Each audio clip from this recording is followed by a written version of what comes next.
আলামিন আমাকে আপনাদেরকে পবিত্র দিন জুমার দিনে মসজিদে এসে আগেভাগে এসে বসবার তৌফিক দান করেছেন।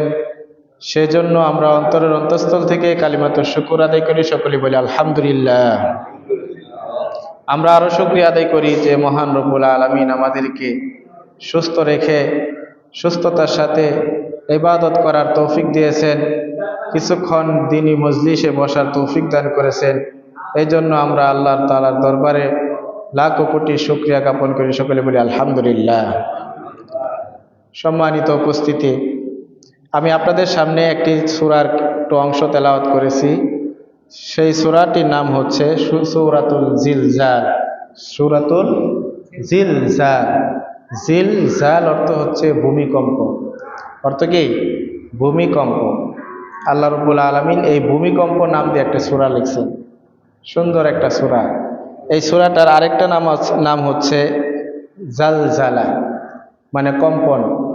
জিলজাল অথবা জালজালা, দুই নামের যে কোনো এক নামই বলা যায়, কিন্তু জিলজাল নামে পরিচিত এই সূরাটি। এই সূরাটি অনেক তাৎপর্য রয়েছে এই সূরার। এই সূরাটি আল্লাহ রাব্বুল আলামিন বলেন, ইজা জুলজিলাতিল আরদু জিলজালাহা, যখন জমিন কম্পন শুরু হবে, আরদু জিলজালাহা, তখন জমিন তো কম্পন করতেই থাকবে। কম্পন যখন সৃষ্টি হবে, সেই কম্পন আর শেষ হবে না। এটা হচ্ছে চূড়ান্ত কম্পন, মানে কিয়ামতের সময় যে কম্পনটা হবে সেই কম্পনের কথা বলা হয়েছে। তারপরে বলা হয়েছে ওয়া আখরাজাতিল আরদু আসফালাহা, ওই সময় এমনভাবে কাঁপতে থাকবে কাঁপতে কাঁপতে জমির নিচে তলদেশে যত কিছু রয়েছে তার খাজানা ধনভাণ্ডার সব কিছু বের হয়ে আসতে থাকবে। সুবহানাল্লাহ। তার মানে কিয়ামতের পূর্ব মুহূর্তে জমিন কম্পন শুরু হয়ে যাবে। এই জমিন যখন কম্পন শুরু হবে, জমিনের তলদেশে যত গুপ্ত ভাণ্ডার রয়েছে, আল্লাহ রাব্বুল আলামিন যত গুপ্ত ভাণ্ডার রেখেছেন জমিনের তলদেশে, কি কি গুপ্ত ভাণ্ডার রয়েছে? তেল, গ্যাস, স্বর্ণ, যত রকম খনিজ পদার্থ রয়েছে, ইউরেনিয়াম, আরও যত এই জাতীয় যত দামি দামি সম্পদ আল্লাহ তাআলা এই মাটির নিচে রেখেছেন, সেই মাটির তল থেকে সবগুলো ভেসে উঠবে। এটা কবে? কিয়ামতের পূর্ব মুহূর্তে। এটাই আল্লাহ তাআলা বলতেছেন, ইজা জুলজিলাতিল আরদু জিলজালাহা। এই আয়াতটা, এই সূরাটা নাজিল কেন করা হয়েছে? এই সূরাটা নাজিল হওয়ার একটা প্রেক্ষাপট রয়েছে। এই সূরা নাজিল হওয়ার একটা প্রেক্ষাপট রয়েছে। যখন আল্লাহ রাসূল সাল্লাল্লাহু আলাইহি সাল্লাম মানুষকে কিয়ামতের কথা বলতেন, মানুষকে যখন বলতেন একদিন এই পৃথিবী ধ্বংস হয়ে যাবে, এই পৃথিবী একদিন ধ্বংস হয়ে যাবে, হযরত ইসরাফিল আলাইহিস সালাতু ওয়াস সালাম সিংহার মুখের মধ্যে সিংহা নিয়ে তিনি উপর অবস্থায় রয়েছে, যেন ফুৎকারটা যেন অনেক শক্তি দিয়ে যেন দেওয়া যায়। যখন মানুষ কাউকে জুড়ে ডাক দিতে চায় তখন কিন্তু একটু বাঁকা হয়ে ডাকটা দেয়, মানে শক্তি নেওয়ার জন্য। ইসরাফিল আলাইহিস সালাতু ওয়াস সালাম ওই রকম একটু বাঁকা হয়ে তিনি সিংহা মুখে লাগিয়ে তিনি মাথাটাকে ঝুঁকায় রয়েছেন। এমনকি এখনকার মুহূর্তে, আমরা যেই মুহূর্তে আমরা আলোচনা করতেছি, এই মুহূর্তেও তিনি সেই অবস্থায় আছেন। সুবহানাল্লাহ। তিনি সিংহায় ফুৎ যখন দিবেন, কখন দিবেন? আল্লাহ তাআলার আদেশ পাওয়া মাত্রই 1 সেকেন্ড পর্যন্ত কাল বিলম্ব করবেন না, সিংহায় ফু দিয়ে দিবেন। সিংহায় ফু দেওয়ার যখন এগুলো ঘটনা যখন কাফেররা শুনতো, তখন তারা মস্করা করত মুসলমানদের সঙ্গে। আল্লাহ রসুলকে তারা ঠাট্টা বিদ্রূপ করত, ইয়া মুহাম্মদ, তোমার কিয়ামত কবে হবে? এই কথাগুলো আল্লাহ তাআলা কোরআনে কারিমে বলেছেন। আসআলু আইয়ানা ইয়াউমুল কিয়ামাহ। কাফেররা বলে, ও মুহাম্মদ, তুমি যে কিয়ামতের কথা বলো, সেই কিয়ামত কবে হবে? কই, কিয়ামত তো আসে না। তোমার কিয়ামত কবে হবে আমাদেরকে দেখাও, যদি তুমি সত্যবাদী হয়ে থাকো। ইয়াসআলু আইয়ানা ইয়াউমুল কিয়ামাহ, তোমার কিয়ামত যদি সত্যই হয়ে থাকে তাহলে এনে দেখাও, আমরাও একটু দেখি তোমার কিয়ামত কেমন। দেখছেন কত বড় বেয়াদব তারা ছিল। অন্য আয়াতে আল্লাহ তাআলা বলেন, وَيَقُولُونَ مَتَى هَذَا الْوَعْدُ إِن كُنتُمْ صَادِقِينَ। কাফেররা মশকরা করে, ঠাট্টা বিদ্রূপ করে আল্লাহর নবীর সঙ্গে। তারা মুসলমানদেরকে ঠাট্টা বিদ্রূপ করে বলে, ও মুসলমানের দল, তোমার নবী, তোমাদের নবী বলে কিয়ামত হবে। ওয়ায়াকুলুনা মাতা হাযাল ওয়াদু, যদি তোমাদের নবীর কথা যদি সত্য হয়ে থাকে, যদি তোমাদের নবীর কথা যদি সত্যই হয়ে থাকে, তাহলে ইন কুনতুম সাদিকিন, তাহলে কিয়ামত এনে দেখাবার কও, আমরাও দেখি যদি তোমরা সত্যবাদী হয়ে থাকো, কিয়ামত দেখাও, কিয়ামত দেখবো, তারপরে তোমার নবীর উপর ঈমান আনবো। নাউজুবিল্লাহ বলেন। আল্লাহ রাসূল সাল্লাল্লাহু আলাইহি সাল্লাম বলেন, কিয়ামতের পূর্ব মুহূর্তে, কিয়ামতের আলামতের মধ্যে সবচেয়ে বড় একটি আলামত থাকবে এমন, পশ্চিম দিগন্তে সূর্য উঠবে প্রতিদিনের ন্যায়। পূর্ব দিগন্তে যেমন ভাবে সূর্য ওঠে, সেই দিন আর পূর্ব দিকে সূর্য উঠবে না, সূর্য পশ্চিম দিকে ডুবে যাবে। ডুবে যাওয়ার পরে মানুষ পরের দিন পূর্ব দিগন্তে তাকায় থাকবে, সূর্য উঠবে। কিন্তু দেখতে দেখতে পূর্ব দিগন্তে সূর্য আর উঠবে না, হঠাৎ করে দেখা যাবে পশ্চিম দিকে কেমন যেন আলোকিত হয়ে যায়। আলোকিত হয়ে গেছে, মানুষ তাকায় দেখবে এটা কিসের আলো। আস্তে আস্তে সূর্যটা পশ্চিম দিক থেকে মাথার উপরে চলে আসবে। মানুষ তখন আতঙ্কিত হয়ে যাবে, এটা কি হলো। তখন মানুষ দলে দলে তওবা করার জন্য দৌড়াইতে থাকবে। আল্লাহর নবী বলেন, সেই মুহূর্তে মানুষ যতই তওবা করুক, আল্লাহ রাব্বুল আলামিন আর কারো তওবা কবুল করবেন না। সবাই নাউজুবিল্লাহ বলেন। ওয়ায়াকুলুনা মাতা হাযাল ওয়াদু ইন কুনতুম সাদিকিন, কাফেররা বলে, যখন যদি তোমাদের নবী সত্যবাদী হয়ে থাকে, তাহলে তোমাদের নবীর যে ওয়াদা কিয়ামত হবে, সেই ওয়াদা পূর্ণ করতে কও। সেই ওয়াদা পূর্ণ করলে বাঁচার উপায় আছে? যদি দেখেই যদি ঈমান আনতে হয়, আমরা যদি দেখেই যদি ঈমান আনতে হয়, তাহলে তো আমরা মুমিন হলাম না। আমরা মুসলমান, আমরা মুমিন, আমরা বিশ্বাস করি আল্লাহ এক, আল্লাহ রাব্বুল আলামিন আছেন, এই আসমান জমিন সবকিছু তিনি সৃষ্টি করেছেন। এটা কার বিশ্বাস? একজন মুমিনের বিশ্বাস। এগুলো আমরা কি দেখে বিশ্বাস করছি না না দেখে বিশ্বাস করছি? আমরা কি আল্লাহ রাসূলকে দেখেছি? আমরা কি আল্লাহ তাআলাকে দেখেছি? কিন্তু এই বিশ্বাসটা আমরা করেছি না দেখে। বিশ্বাস করার নামই হচ্ছে ঈমান। যদি কেউ দেখে বিশ্বাস করে, তার নাম ঈমান হয় না। যারা না দেখে বিশ্বাস করবে, তাদের জন্যই থাকবে পরকালে অফুরন্ত শান্তি। ফেরেশতারা আল্লাহ তাআলার জান্নাত জাহান্নাম তারা স্বচক্ষে দেখেছে।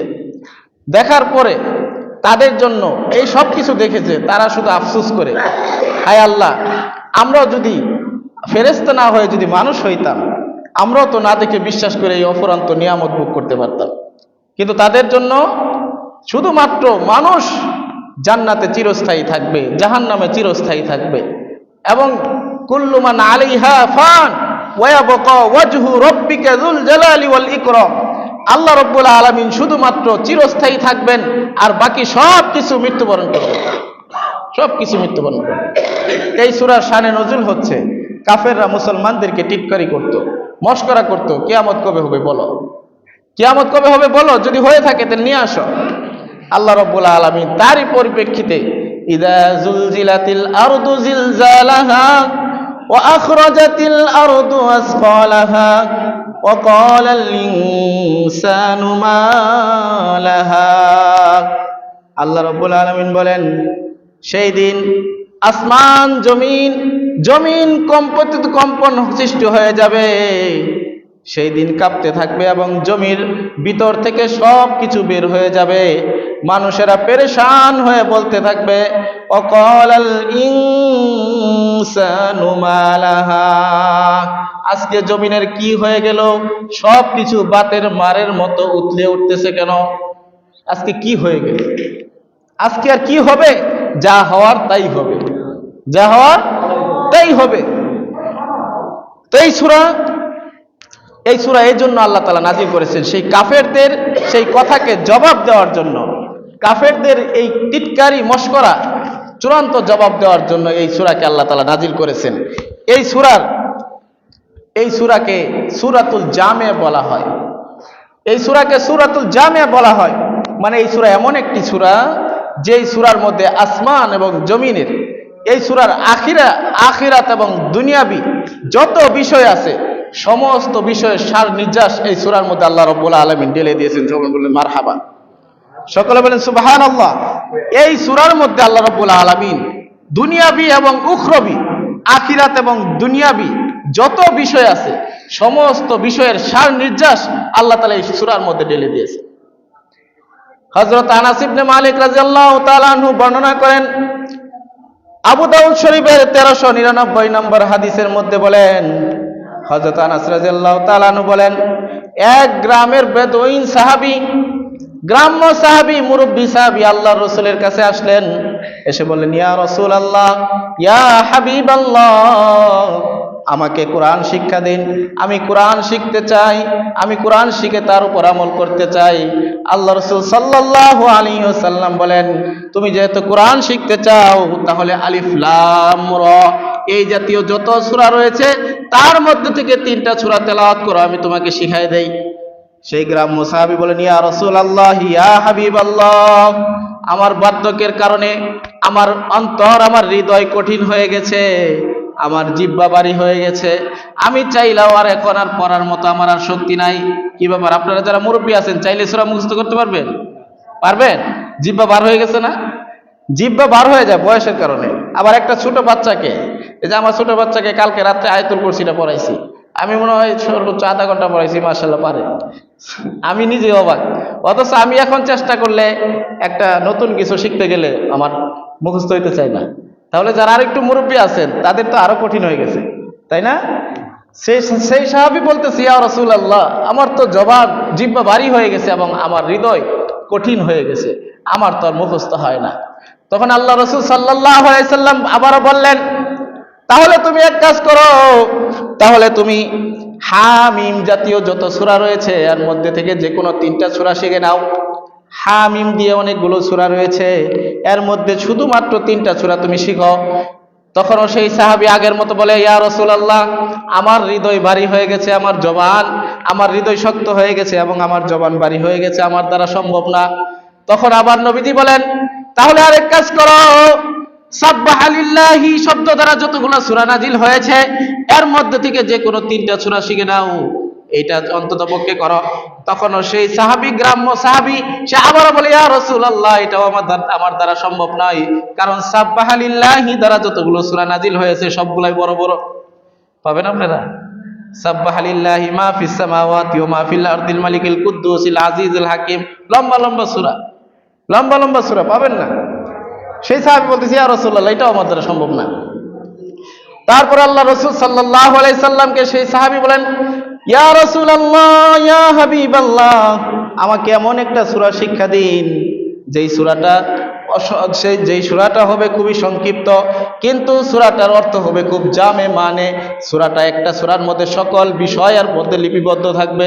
তখন আল্লাহ রাসূল সাল্লাল্লাহু আলাইহি সাল্লাম বলেন, তাহলে তুমি এক কাজ করো, ইযা যুলজিলাতিল আরদু জিলজালাহা ওয়া আখরাজাতিল আরদু আসকালাহা ওয়া ক্বালাল ইনসানু মা লাহা ইয়াউমাইযিন তুহাদ্দিসু আখবারাহা, এই সূরাটা তুমি শিখে নাও, কারণ এই সূরার মধ্যে তোমার দুনিয়াবি এবং উখরবি সব বিষয় আল্লাহ তাআলা লিপিবদ্ধ করে দিয়েছেন। সুবহানাল্লাহ বলেন। তখন সেই সাহাবী এই সূরাটা পড়ে নিলেন, পড়ে নিয়ে বলতেছেন, লা আযীদু আনকিসু ওয়ালা আনকাসু, আমি এই সূরাটা শিখলাম, এর মধ্যে যা কিছু রয়েছে তাই আমি মানব, এর চেয়ে বৃদ্ধিও করব না, এর চাইতে কোনো কমও করব না, আমি এটার উপরেই আমল করব। এই কথা বলে চলে গেলেন। আল্লাহ রাসূল সাল্লাল্লাহু আলাইহি সাল্লাম অন্য সাহাবীদেরকে ডেকে বলেন, ও সাহাবীদের দল, তোমরা যদি জান্নাতি মানুষ দেখতে চাও তাহলে ওই মুরব্বিকে দেখে নাও। সুবহানাল্লাহ, জান্নাতি মানুষ দেখতে চাও ওই মুরব্বিকে দেখো, কারণ সে শর্টকাট আমল খুঁজতেছিল, শর্টকাট আমল বলে দিয়েছে, সে খুশি হয়ে গেছে। লা আযীদু ওয়ালা আনকাসু, এর থেকে আমি বৃদ্ধিও করব না, আমি এর চেয়ে কমও করব না। এরকম হাদিস আরো রয়েছে। আরেক মুরব্বী, আরেক সাহাবী আসছিল, ইয়া রাসূলুল্লাহ, আমাকে শর্টকাট কিছু আমল শিখাই দেন। আল্লাহ রাসূল বলছে, নামাজ পড়ো, রমজান মাসে রোজা রাখো, তারপরে হজ যদি ফরজ হয়, যদি সামর্থ্য থাকে হজ করো, যাকাত সামর্থ্য থাকলে যাকাত দাও। এরকম করে 5টা আমলের কথা শিখাই দিছে। সেই সাহাবী বলতে, ইয়া রাসূলুল্লাহ, লা আযীদু ওয়ালা আনকাসু, আমি এর চাইতে বৃদ্ধিও করব না, আমি এর চেয়ে কমও করব না। আল্লাহ রাসূল সাল্লাল্লাহু আলাইহি সাল্লাম বলেন, এই লোকটা জান্নাতি। সুবহানাল্লাহ। আল্লাহ রাসূল সাল্লাল্লাহু আলাইহি সাল্লাম বলেন যে দেখো, তোমাদের মধ্যে এমন ব্যক্তি রয়েছে যারা আমল কম করবে কিন্তু ইখলাসের সাথে আমল করবে, যে আমলটা থাকবে খুবই তাকওয়াবান, যে আমলটার মধ্যে কোনো লোক দেখানো থাকবে না। আল্লাহ রাসূল বলেন আখলিস দীনাকা ইয়াকফিকাল আমালুল কলিল, যে আমলটা মানুষ করবে শুধুমাত্র আল্লাহকে খুশি করার জন্য, সেই আমলটা যদি অল্প হয় তাহলেও এটাই যথেষ্ট হয়ে যাবে জান্নাতে যাওয়ার জন্য। আমল যদি অল্প হয় সেই আমলটাই মানুষকে জান্নাতে নিয়ে যাইতে পারে, কিন্তু শর্ত হচ্ছে আখলিস দীনাকা, তোমার দিনকে খাঁটি করতে হবে, সে আমলকে খাঁটি ইখলাস করতে হবে। তুমি হজ করবে, তোমার নিয়ত থাকতে হবে এই হজ যেন আমার আল্লাহর সন্তুষ্টির জন্য হয়, এই হজ করলে আমাকে মানুষ হাজী সাহেব বলবে। এই নিয়ত করলে তুমি যদি ৭০,০০০ বার যদি হজ করো তোমার হজের কাজ হবে না। তুমি যদি নামাজ পড়তে পড়তে কপালের মধ্যে কালো দাগ ফেলে দাও, তোমার নামাজ পড়তে পড়তে হাঁটুতে যদি দাগ ফেলে দাও, কিন্তু যদি তোমার মনের মধ্যে এরকম অহংকার থাকে, মানুষ আমাকে নামাজি বলে এই জন্য নামাজ পড়ি, মানুষ যদি আমাকে নামাজি বলে আমি তো বড় একটা নামাজি হয়ে গেছি, তোমার এই নামাজ আল্লাহর দরবারে কবুল হবে না। তুমি যতই নামাজ পড়ো না কেন, তোমার ভিতরে এই যদি নিয়ত থাকে যে আমি নামাজ পড়বো শুধুমাত্র এক আল্লাহকে সন্তুষ্ট করার জন্য, আমি নামাজ পড়বো আল্লাহকে রাজি খুশি করার জন্য, তখন এই অল্প নামাজই তোমার জন্য জান্নাতে যাওয়ার জন্য যথেষ্ট হয়ে যাবে। এমনও বাইরে রয়েছেন যারা ৫ ওয়াক্ত নামাজের দ্বার ধরে না, জুমার দিন মসজিদে আসে কিন্তু আবার জুমার দিন আসে সবার পরে, আবার দেখা যায় যদি তবারকের ব্যবস্থা না থাকে তাহলে যায়ও সবার আগে, আছে না এরকম? আবার এমনও মুসল্লি আছে যিনি সবার আগে মসজিদে আসে আবার সবার পরে বের হয়ে যায়। বলেন তো দেখি কার আশায়, কিসের আশায় মসজিদে, কিসের আশায় সবার আগে আসে? আল্লাহকে পাওয়ার জন্য। যে আমি যদি মসজিদে আগে আসি, উলামায়ে কেরামগণ বলেন যে ব্যক্তি আগে মসজিদে আসবে আল্লাহ রাব্বুল আলামিন তাকে একটা উট কুরবানির সওয়াব দান করে দিবেন। এমনও মানুষ রয়েছে যারা কিনা শুধুমাত্র শবে বরাত, শবে কদরের দিন মসজিদে আসে, আইসা ১০০-২০০ রাকাত নফল নামাজ পড়ে বাড়িতে চলে যায়, ফজর নামাজটাও ঠিক মতো পড়ে না।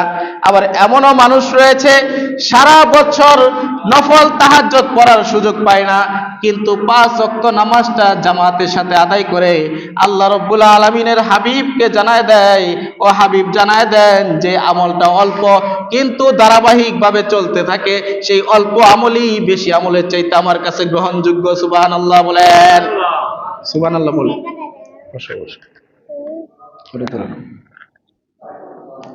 তো যাই হোক, আল্লাহ রাসূল সাল্লাল্লাহু আলাইহি সাল্লামকে যখন এই ব্যক্তি বলল, ইয়া রাসূলুল্লাহ আমাকে ছোট্ট আমল শিখাই দেন, ছোট্ট সূরা শিখাই দেন যার মধ্যে সব আছে। আল্লাহ রাসূল কোন সূরা শিখাই দিয়েছেন? ইজাজুল জিলাত। ইজাজুল জিলাত ছোট্ট সূরা, আপনারা পারেন, অনেকেই পারেন না। এই ছোট্ট সূরাটা আল্লাহ রাসূল সাল্লাল্লাহু আলাইহি সাল্লাম এই সূরার ফজিলত সম্পর্কে বলেন। এক সাহাবী আল্লাহ রাসূল সাল্লাল্লাহু আলাইহি সাল্লাম তাকে বললেন, ও আমার সাহাবী তুমি কি বিবাহ করেছো নাকি? তখন বলেন, না ইয়া রাসূলুল্লাহ আমি বিয়ে করি নাই। বললেন, ইয়া আল্লাহর নবী বললেন, তোমাকে তো দেখে তো মনে হয় তুমি মনে হয় বিবাহ করেছো, কারণ তোমার শরীরে রং ভরে রয়েছে। আমাদের যুগে বিবাহ করলে মেহেদি দেয় না, ওই যুগে বিবাহ করলে জাফরানি রং ব্যবহার করত। তখন বললেন, আল্লাহি, আল্লাহর কসম, আল্লাহর কসম ইয়া রাসূলুল্লাহ আমি বিবাহ করি নাই, কারণ বিবাহ করার মতো সামর্থ্য আমার নাই, আমি এর জন্য বিবাহ করতে পারি না। আল্লাহর নবী বলেন, কি বলো তোমার সামর্থ্য নাই মানে? তুমি কি সূরাতুল ইখলাস পারো না? তুমি কি সূরাতুল ইখলাস তোমার কি মুখস্থ নাই? তখন সেই সাহাবী বলেন, ইয়া রাসূলুল্লাহ সূরা ইখলাস তো আমার মুখস্থ আছে। তাহলে তুমি তোমার নাই কেমনে? সূরাতুল ইখলাস যদি একবার পড়ো তাহলে তোমার পুরা কোরআনের 3 ভাগের 1 ভাগ সূরা কোরআন পড়ার সওয়াব তুমি পেয়ে যাবে। তুমি কি এই সূরা দিয়ে তুমি কি তাকে শিক্ষা দিয়ে বিবাহ করতে পারলা না? যাকে তুমি বিবাহ করবে অন্ততপক্ষে এই সূরাটা শিক্ষা দিয়ে তুমি বিবাহ করে নিতা, কারণ কোরআনের তো মূল্য আছে না, নাই আছে না? মানে সাহাবীদেরকে সহজ করার জন্য আল্লাহ রাসূল বলতেছেন। তখন বলতেছে, ইয়া রাসূলুল্লাহ তাই নাকি? সূরা শিক্ষা দিয়েও কি বিবাহ করা যাবে? নবী বলতেছেন, হ্যাঁ হ্যাঁ, তোমার যদি সামর্থ্য না থাকে অন্ততপক্ষে সূরাটা শিক্ষা দিয়ে হলেও তুমি তাড়াতাড়ি বিবাহ করো। তারপরে বলতেছে, তোমার কি সূরাতুল কাফিরুন জানা নাই? বলতেছে, হ্যাঁ হ্যাঁ ইয়া রাসূলুল্লাহ আমার তো সূরা কাফিরুন জানা আছে। যদি জানা থাকে তাহলে জেনে রাখো, কেন তুমি সূরা কাফিরুন শিক্ষা দিয়ে তুমি বিবাহ করলে না? কারণ সূরা কাফিরুন যদি কেউ তেলাওয়াত করে, পুরা কোরআনের 4 ভাগের 1 ভাগ খতম করার সওয়াব আল্লাহ তাআলা দিয়ে দেয়। আল্লাহ রাসূল সাল্লাল্লাহু আলাইহি সাল্লাম আবার বলেন, তোমার কি সূরা নাসর তোমার জানা নাই? সাহাবী বলেন, ইয়া রাসূলুল্লাহ, সূরাতুন নাসর তো আমার জানা আছে। তাহলে তুমি কেন বিবাহ করলে না? এই সূরা শিক্ষা দেওয়ার মাধ্যমে তুমি কেন মোহর আদায় করলে না? যে ব্যক্তি, কোন ব্যক্তি যদি সূরা নাসর যদি পড়ে নেয়, পুরা কোরআনের 4 ভাগের 1 ভাগ তেলাওয়াত করার সওয়াব লাভ করে ফেলে। আল্লাহ রাসূল সাল্লাল্লাহু আলাইহি সাল্লাম বলেন, ও আমার সাহাবী, তোমার কি জিলজাল সূরা মুখস্থ নাই? সাহাবী বলেন, ইয়া রাসূলুল্লাহ, জিলজাল তো মুখস্থ আছে। তাহলে জিলজাল যদি মুখস্থ থাকে তাহলে বিবাহ করতে দেরি করলো কেন? এই জিলজাল সূরা যদি তুমি একবার পাঠ করো, অর্ধেক কোরআন খতম করার সওয়াব আল্লাহ তাআলা তোমার আমলনামায় দিয়ে দিবে। সূরাতুল জিলজাল যদি কেউ পাঠ করে, অর্ধেক কোরআন খতম করলে যে সওয়াব, সেই পরিমাণ সওয়াব এই সূরাতুল জিলজালের মধ্যে আল্লাহ তাআলা রাখছেন। এই সূরা আমাদের পড়া শেখার দরকার আছে কিনা বলেন?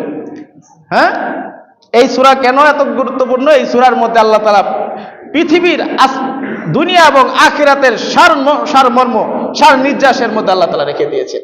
সার নির্যাসের মধ্যে আল্লাহ তাআলা দিয়েছেন, আপনারা এই সূরাটা মুখস্থ করবেন। তারপরে আল্লাহ রাসূল সাল্লাল্লাহু আলাইহি সাল্লাম বলেন, হুজুর এই কথাটা বুঝলাম না ক্লিয়ার। কোনটা? ওই যে সূরাটা কথা কইলেন, ওটা কোন সূরাটা? সূরাতুল জিলজাল।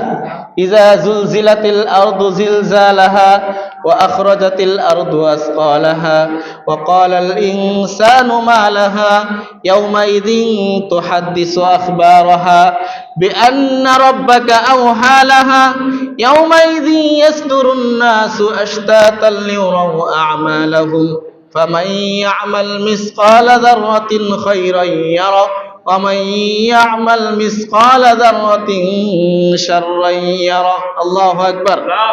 আল্লাহ রাব্বুল আলামিন বলেন, ফামান ইয়া'মাল মিসকালা যাররাতিন খায়রান ইয়ারা।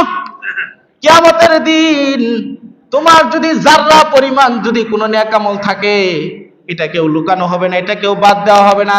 এই যাররা পরিমাণ আমলকেও আমি মিজানের পাল্লায় তুলে দিব, এটাকেও আমলের মধ্যে গ্রহণযোগ্য করা হবে। যাররা বলা হয়, মুফাসসিরে কেরাম বলেন, যাররা হচ্ছে, দেখবেন রোদ্রের সময় যখন রোদ্রের আলো যখন ঘরের ভিতরে আসে, দেখবেন সেখানে ধুলি কণাগুলো উঠতে থাকে। দেখছেন আপনারা? কখন দেখছেন?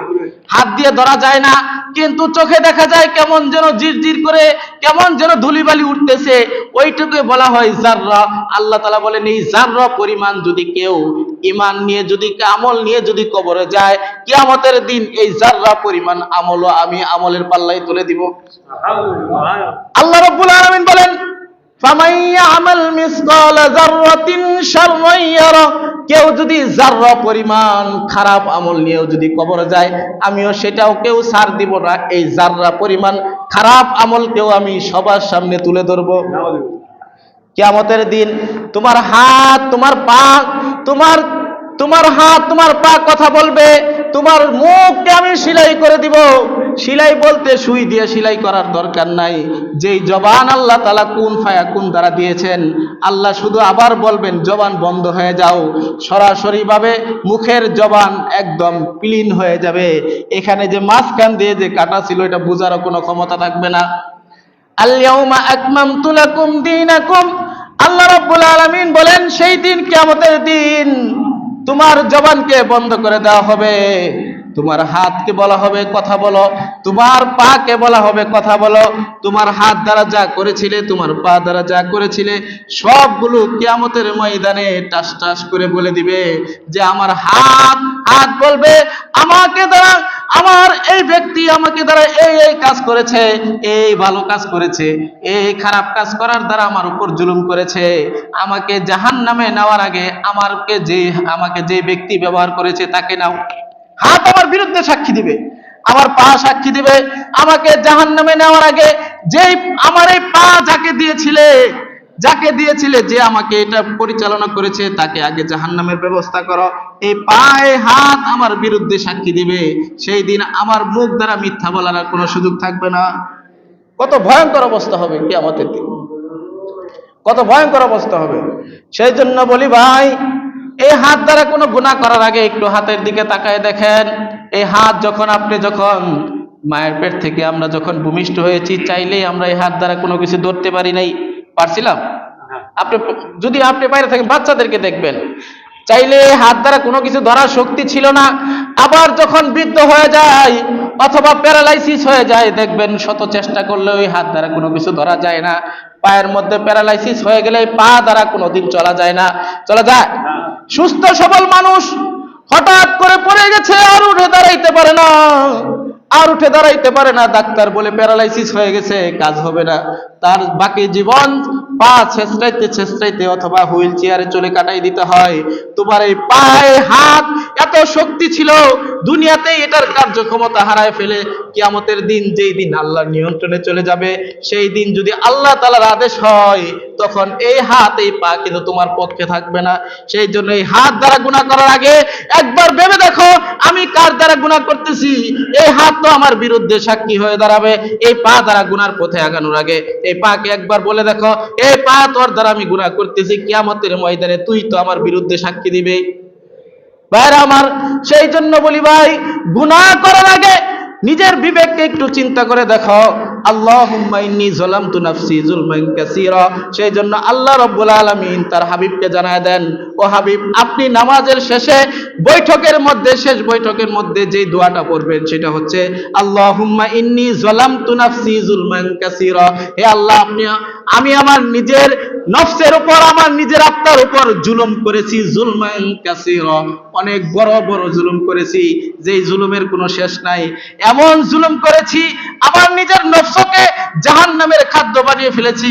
ওয়ালা ইয়াগফিরুজ যুনুবা ইল্লা আনতা ফাগফিরলি।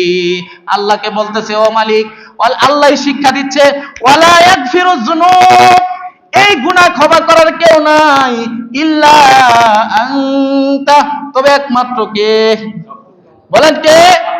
একমাত্র আল্লাহ ছাড়া এই গুনাহ ক্ষমা করার কেউ নাই। অতএব আল্লাহ যেহেতু ক্ষমা করবে, নবী আপনি বলেন ফাগফিরলি, আমার গুনাহকে আপনি ক্ষমা করে দেন। সুবহানাল্লাহ বলেন। এই শিক্ষাটা কে দিয়েছেন বলেন? এই শিক্ষা কার?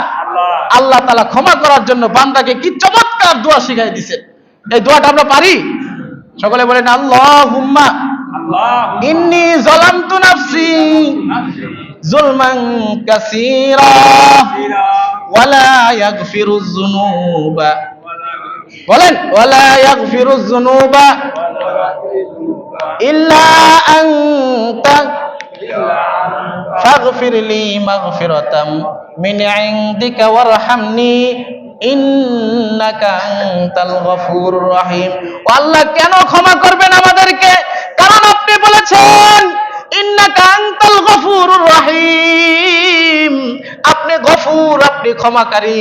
কেমন ক্ষমাশীল! সারা জীবন আপনার বিরুদ্ধাচারণ করার পরেও জীবনের শেষ মুহূর্তে যদি এক ফোঁটা চোখের পানি পড়ে যদি বলে আল্লাহ আমাকে ক্ষমা করে দাও, সঙ্গে সঙ্গে আল্লাহ রব্বুল আলামিন ক্ষমা করে দেন। তাহলে আপনি বলেছেন আপনি গফুর, আমাদেরকেও আপনি ক্ষমা করেন। আমার গুনাহ আপনার রহমতের চাইতে বেশি করি নাই।